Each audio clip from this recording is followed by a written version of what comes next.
हे बघा भैया, पोलीस प्रशासन आम्हाला ठोस पुरावे मागते. अहो आम्ही ठोस पुरावे द्यायचे तर पोलीस प्रशासन काय करते?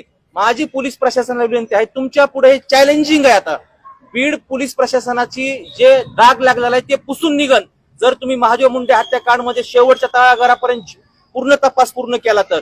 म्हणून बीड पोलीस प्रशासनाने स्वतः चॅलेंज स्वीकारून महादेव मुंडे प्रकरणातील सर्व आरोपी अटक करण्यात यावे. आणि महादेव मुंडे हत्याकांड एक नाहीये, दुहेरी हत्याकांड आहे. कारण ज्यावेळेस महादेव मुंडेची हत्या झाली त्यावेळेस जो आय विटनेस तिथं होता त्याची पण नंतर 2-3 महिन्यांनी अकस्मात मृत्यू दाखवून त्याची हत्या करण्यात आलेली आहे व कागदपत्रावर नैसर्गिक मृत्यू अकस्मात मृत्यू असं दाखवलेलं आहे. आणि ह्याच्या पुढे एक सांगतो, वाल्मिक कराड हा जो आरोपी आहे मकोका मधला संतोष देशमुख हत्याकांड मधील जो मुख्य आरोपी आहे त्याला बीड कारागृहामधून हलविणं ही काळाची गरज आहे. तुम्हाला त्याचं कारण सांगतो. वाल्मिक कराड मागच्या 7 महिन्यामध्ये बीड जेल कारागृहामध्ये गेल्यापासून आतापर्यंत 42 सराईत गुन्हेगाराची त्यांनी जामीन केलेले आहेत. त्यांना बीड जिल्ह्यामध्ये मोकळं सोडलेलं आहे.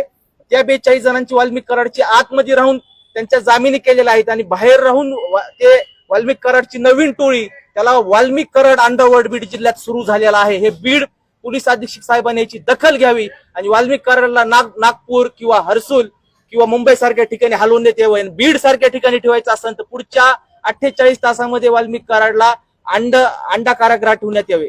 अंडा